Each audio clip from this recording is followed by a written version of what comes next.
अगला अलंकार है यमक अलंकार। आइए जानते हैं यमक अलंकार किसे कहते हैं। जहाँ किसी शब्द की आवृत्ति एक से अधिक बार हो और प्रत्येक बार उसका अर्थ अलग हो, वहाँ यमक अलंकार होता है। यमक अलंकार के अंतर्गत आपको ध्यान रखना है कि इसमें शब्द तो एक जैसे ही दिखाई देंगे और उनकी आवृत्ति भी कई बार हो सकती है, लेकिन प्रत्येक बार उनका अर्थ अलग अलग होगा।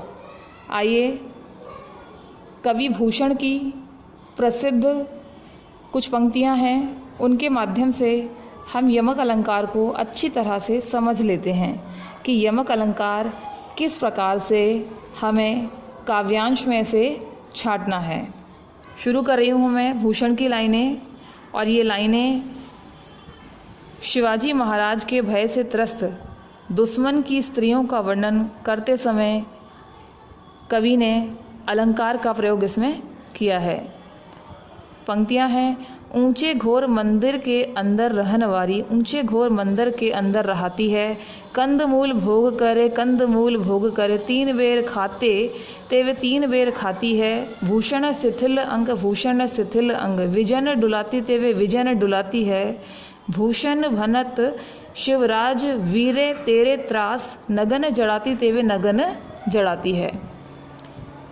कवि भूषण की बहुत ही प्रसिद्ध पंक्तियां हैं ये, और इसमें छत्रपति शिवाजी महाराज के भय से त्रस्त दुश्मन की स्त्रियों का वर्णन किया गया है कि किस प्रकार से वो पहले रहती थीं और अब उनकी शिवाजी के भय से क्या हालत हो गई है। तो शुरू करते हैं और यमक अलंकार को इसमें से छांटते हैं और समझते हैं यमक अलंकार को। पहली पंक्ति है, ऊंचे घोर मंदिर के अंदर रहन वारी।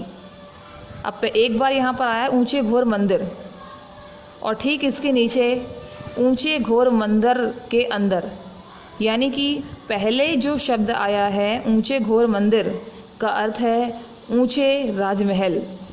ऐसे राजमहल जो सारी सुविधाओं से संपन्न है, ऐशो आराम की ज़िंदगी, वे शत्रुओं की रानियाँ यहाँ पर जी रही थीं, और जब छत्रपति शिवाजी का उनके ऊपर आक्रमण हुआ या उनके भय से उनकी क्या हालत हो गई है उसको बताया गया है।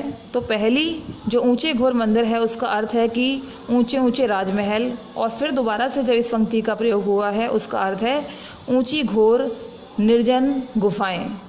पहले जब वो राजमहलों में रहती थीं और छत्रपति शिवाजी के भय से अब वो कहाँ रहती हैं, निर्जन गुफाओं में, जहाँ उन्हें कोई भी देखने को नहीं मिलता, बिल्कुल अंधेरा है, कोई सुविधाएं नहीं हैं। ऐसी गुफाओं में अब वो उसके डर से रहने लगी हैं। अगली पंक्ति है, कंदमूल भोग करे, कंदमूल भोग करे। अब देखिए यहाँ पर कंदमूल का अर्थ है, पहले कंदमूल का अर्थ है मेवा मिष्ठान। जब वो राजमहलों में रहती थी रानियाँ तो अच्छे अच्छे मेवा मिष्ठान खाया करती थीं, लेकिन जो बाद में पंक्ति आई है उसका अर्थ है जंगली फल फूल। अब वो छत्रपति शिवाजी के डर से जंगलों में निवास करती हैं, गुफाओं में रहती हैं, तो उन्हें जंगली फल फूल खाकर ही अपना जीवन व्यतीत करना पड़ता है। तीसरी पंक्ति में बताया है कि 3 बेर खाती थी ते वे 3 बेर खाती हैं। पहले वो 3 टाइम अच्छे अच्छे मेवा मिष्ठान के भोजन किया करती थी, दिन में 3 बार, और अब उनकी हालत ऐसी हो गई है कि वे सिर्फ 3 बेर खा कर के गुजारा कर रही हैं। बेर यानी एक जंगली फल खा कर के वो अपना जीवन बिता रही हैं। तो ये कवि भूषण की बहुत ही प्रसिद्ध पंक्तियां हैं और इनमें यमक अलंकार का बहुत ही सुंदर वर्णन किया गया है। अब आ जाते हैं हम यमक अलंकार के भेदों पर। यमक अलंकार के 2 भेद होते हैं, पहला है अभंग यमक और दूसरा है सभंग यमक। अभंग यमक वहाँ होता है जहाँ शब्द को खंडित किए बिना दूसरा अर्थ निकाल लिया जाता है, यानी कि जब हम शब्द को तोड़े बिना ही अर्थ ग्रहण कर लेंगे तब वहाँ पर होगा अभंग, और जब हम शब्द को तोड़ करके अर्थ निकालेंगे तब होगा वहाँ पर सभंग। तो आइए एक एक उदाहरण इनका भी समझ लेते हैं। पहला उदाहरण अभंग यमक का, काली घटा का घमंड घटा। इस पंक्ति में अभंग यमक है, क्योंकि इसमें शब्द को खंडित नहीं किया गया है। काली घटा, घटा यानी बादल का घमंड, घटा, घटा यानी कम करना, तो दोनों ही घटा शब्द का अर्थ बिना खंडित किए ही निकल गया है, इसलिए ये उदाहरण अभंग यमक का है।